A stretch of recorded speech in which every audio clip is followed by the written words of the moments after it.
En defensa de la tradición.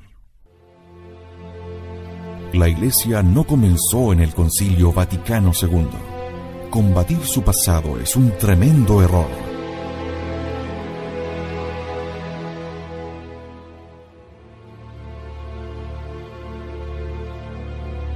En defensa de la tradición, nos dedicamos a demostrar el terrible daño que ha producido el abandono de la tradición de la Iglesia.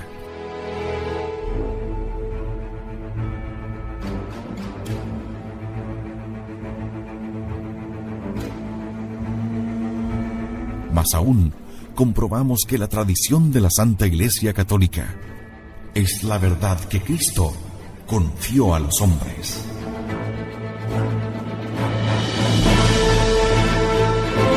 En defensa de la tradición. En Convicción Radio.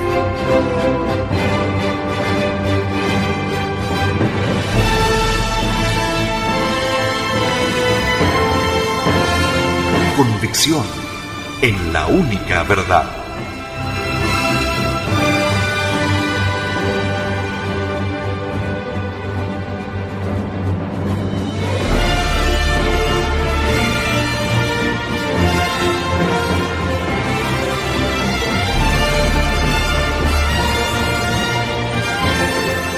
Porque la Santa Iglesia Católica Apostólica Romana es la única iglesia de nuestro Señor Jesucristo.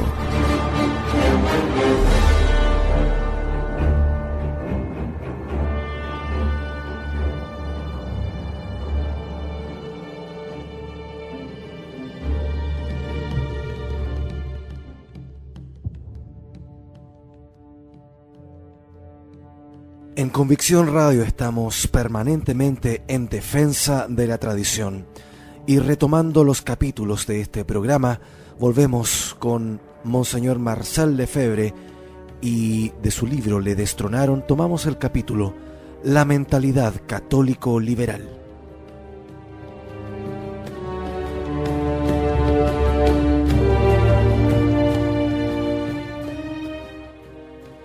Más que una confusión, el catolicismo liberal es una enfermedad del espíritu. El espíritu no consigue sencillamente descansar en la verdad. Apenas se atreve a afirmar algo, se le presenta la contraafirmación que también se ve obligado a admitir. El Papa Pablo VI fue el prototipo de este espíritu dividido, de este ser de doble faz. Incluso se podía leer esto físicamente en su rostro.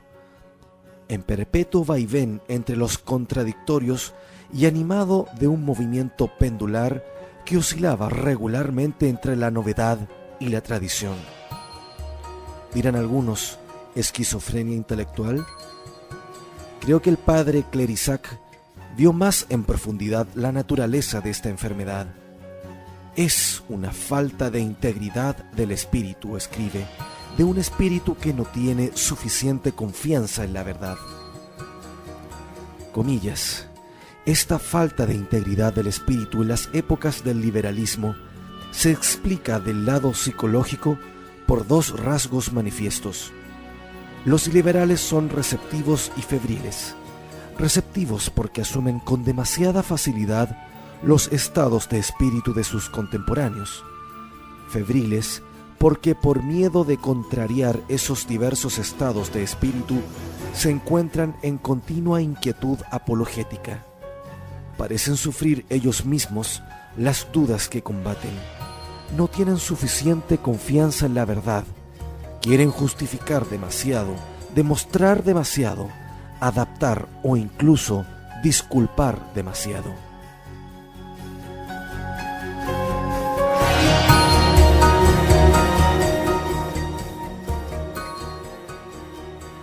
Excusar demasiado, qué expresión oportuna. Quieren disculpar todo el pasado de la Iglesia, las cruzadas, la Inquisición, etc. En cuanto a justificar y demostrar, lo hacen bien tímidamente, pero sobre todo si se trata de los derechos de Jesucristo. Pero adaptar, por cierto que lo hacen, ese es su principio. Comillas, parten de un principio práctico y de un hecho que juzgan innegable, que la Iglesia no podría concebirse en el ambiente concreto en que debe cumplir su misión divina sin armonizarse con él. Así, más tarde los modernistas querrán adaptar la predicación del Evangelio a la falsa ciencia crítica y a la falsa filosofía inmanentista de la época, esforzándose por hacer accesible la verdad cristiana a los espíritus preparados para negar lo sobrenatural. Así pues, según ellos, para convertir a quienes no creen en lo sobrenatural, es preciso ser abstracción de la revelación de nuestro Señor, de la gracia, de los milagros. Si tenéis que tratar con ateos, no le habléis de Dios, poneos a su nivel, sintonizaos con ellos, entrad en su sistema, después de lo cual os habréis convertido en marxistas cristianos. Serán ellos quienes os habrán convertido.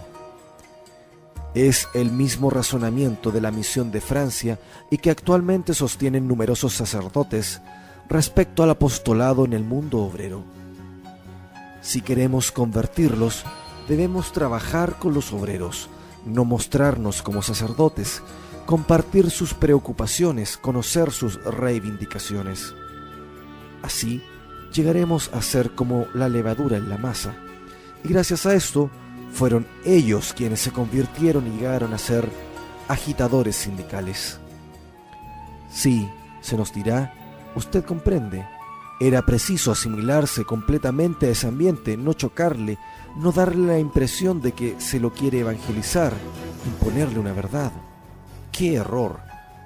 Esas gentes que ya no creen tienen sed de la verdad, tienen hambre del pan de la verdad, que esos sacerdotes extraviados no quieren repartirles. Es también este razonamiento falso el que se sugirió a los misioneros. No prediquéis enseguida a Jesucristo a esos pobres indígenas que ante todo se mueren de hambre. Dadles primero de comer, luego herramientas, después enseñadles a trabajar, enseñadles el alfabeto, la higiene y, ¿por qué no?, la contracepción. Pero no les habléis de Dios, tienen su estómago vacío. Mas yo diría, precisamente porque son pobres y desprovistos de bienes terrenos, son extraordinariamente accesibles al reino de los cielos, al buscad primero el reino de los cielos, al Dios que los ama y ha sufrido por ellos, para que ellos participen por sus miserias de sus sufrimientos redentores. Si por el contrario pretendéis colocaros a su nivel, terminaréis por hacerlos gritar contra la injusticia y encender en ellos el odio. Pero si les lleváis a Dios, los levantaréis, los elevaréis, los enriqueceréis verdaderamente. En política, los católicos liberales ven en los principios de 1789 verdades cristianas, sin duda un poco desvergonzados, pero una vez purificados, los ideales modernos son, en suma, completamente asimilables por la Iglesia. Libertad, igualdad, fraternidad, democracia en cuanto a ideología y pluralismo. El error que Pío IX condena en el Sílabus. El pontífice romano puede y debe reconciliarse y transigir con el progreso, el liberalismo y la civilización moderna. ¿Qué queréis?, declara el católico liberal. No se puede ir indefinidamente contra las ideas de nuestro tiempo, remar continuamente contra la corriente, parecer retrógrado o reaccionario. Ya no se quiere más el antagonismo entre la Iglesia y el espíritu liberal laico sin Dios. Se quiere conciliar lo irreconciliable, la Iglesia y la revolución, nuestro Señor Jesucristo y el príncipe de este mundo.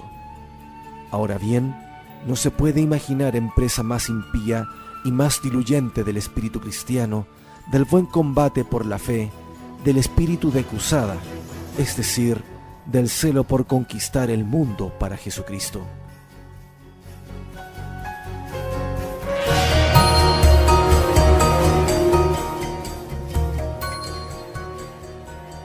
Hay en todo este liberalismo, como se dice católico, una falta de fe, o más precisamente, una falta del espíritu de la fe, que es un espíritu de totalidad.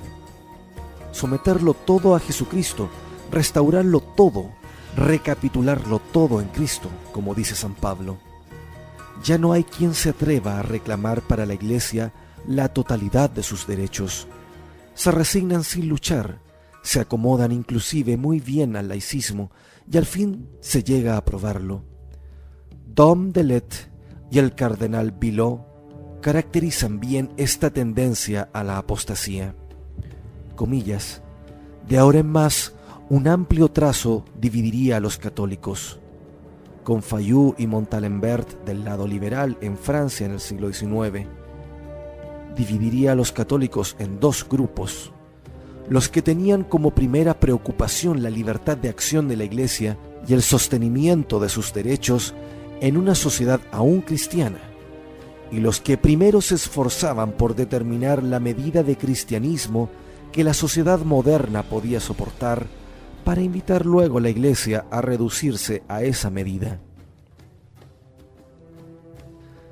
Todo el catolicismo liberal, dice Bilot, está encerrado en un sostenido equívoco, esto es, la confusión entre tolerancia y aprobación. Comillas, el problema entre los liberales y nosotros no está en saber si, dada la malicia del siglo, hay que soportar con paciencia lo que escapa a nuestro poder y al mismo tiempo trabajar para evitar males mayores y realizar todo el bien que sea aún posible. El problema es precisamente si conviene aprobar el nuevo estado de cosas, cantar los principios que son el fundamento de este orden de cosas, promoverlos por la palabra, la doctrina, las obras, como lo hacen los católicos llamados liberales. De este modo, Montalembert, con su cantinela "La Iglesia libre en el Estado libre", será el campeón de la separación de la Iglesia y el Estado, rehusando admitir que esta mutua libertad llevaría necesariamente a la situación de una Iglesia sometida a un Estado expoliador. Del mismo modo, Broglie escribirá una historia liberal de la Iglesia donde los excesos de los césares cristianos sobrepasan el beneficio de las constituciones cristianas. Así, también, un Jacques Pieu se hará el heraldo de la adhesión de los católicos franceses a la República, pero no tanto el estado de hecho del régimen republicano cuanto a la ideología democrática y liberal. He aquí el cántico de la acción liberal popular de Pieu en la época del 1900, citado por Jacques Ploncard-Dazac. Nosotros somos de acción liberal, queremos vivir en libertad, en pro o en contra, a voluntad. La libertad es nuestra gloria, gritemos, ¡viva la libertad! Y decía su estribillo, aclamemos la acción liberal, liberal, liberal, para todos que la ley sea igual, viva la acción liberal de Pieu. Los católicos liberales de 1984 no se conducían mejor cuando cantaban su cántico de la escuela libre en las calles de París. Libertad, libertad, tú eres la única verdad. ¡Qué plaga estos católicos liberales! Se guardan su fe en el bolsillo y adoptan las máximas del siglo. Qué daño incalculable han causado a la Iglesia con su falta de fe y su apostasía.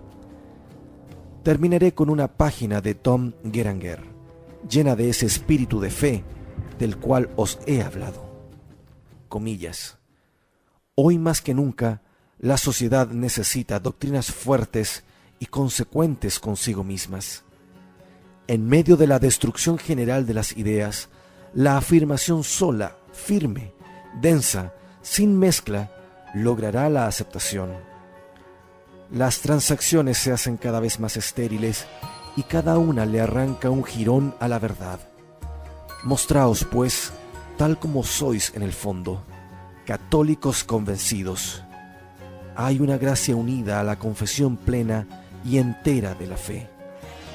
Esta confesión, como dice el apóstol, es la salvación de los que la hacen, y la experiencia demuestra que lo es también de aquellos que la escuchan.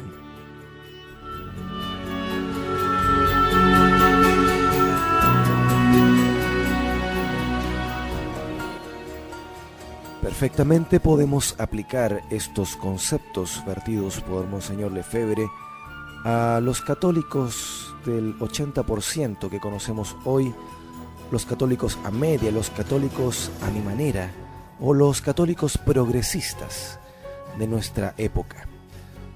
Es el mismo error disfrazado y tal vez un poco más sofisticado, más elaborado, pero se trata de la misma ausencia del espíritu de la fe.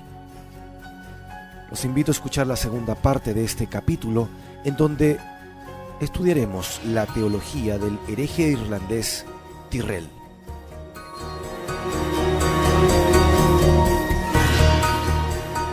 En defensa de la tradición.